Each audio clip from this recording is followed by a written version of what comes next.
tentunya pada pertemuan sore hari ini adalah formalnya seperti ini, pembukaan resmi. Saya juga disediakan materi yang berhubungan dengan regulasi-regulasi seperti apa kebijakan terkait dengan UMKM ini di Padang Pariaman, disediakan juga. Pada hari ini kita selesaikan dulu yang awal, Pak ya, kita yang formal seperti ini.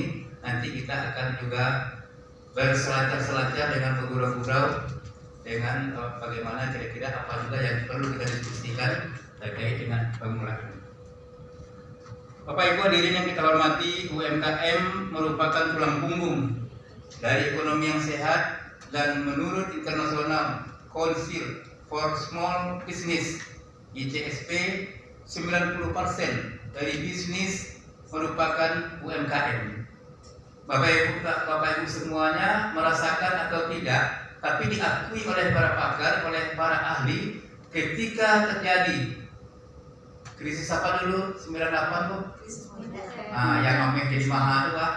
Ya, krisis moneter. Maka ketika itu diakui oleh para ahli, diakui oleh para pakar ekonomi, yang bertahan itu kebanyakan dari sektor UMKM.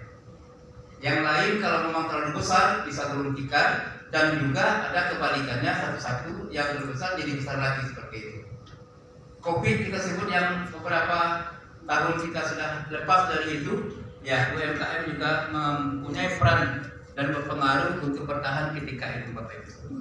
Ketika kita tidak boleh keluar rumah, ketika mahasiswa hanya belajar di kamar sendiri, maka sektor UMKM juga sanggup bertahan, kemudian mendukung perekonomian, terkhusus di lingkungan kita dan umumnya di negara kesatuan Republik Indonesia. Negara lain juga mungkin ada nama lain juga, mungkin di tempat-tempat itu juga pengaruh UMKM-nya atau yang setara dengan kita itu juga bertahan, yang sudah diakui dan sudah kita lihat nyata Bapak Ibu semua. Kemudian UMKM menyumbang rata-rata 60 sampai 70% dari total lapangan pekerjaan dan 50% dari PDB. Sederhananya, UMKM memiliki peran signifikan dalam mendorong pertumbuhan ekonomi, menyediakan peluang kerja, dan menciptakan pasar yang seimbang. Nah ini, kenapa dia bertahan? Mungkin karena tenaga kerja yang kita rekrut, tenaga kerja yang kita pakai, sama-sama berdoa menurut keyakinan kita, membesarkan UMKM, bahkan hajat hidup keluarganya di tempat kita, di tempat UMKM itu, maka Allah juga mengabulkan UMKM itu bertahan, kemudian stabil karena banyak yang berdoa di sana Bapak Ibu.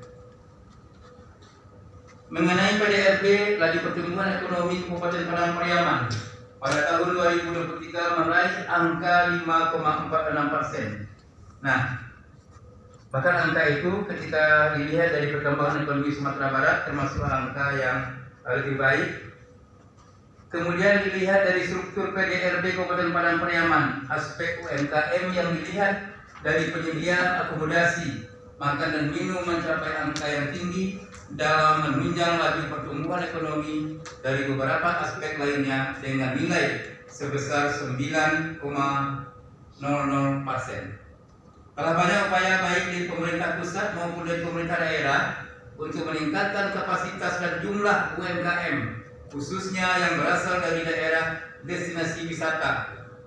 Pelatihan dan acara seperti ini adalah bentuk dari upaya pemerintah daerah Kabupaten Padang Pariaman guna menumbuh kembangkan pelaku UMKM di Kabupaten Padang Pariaman.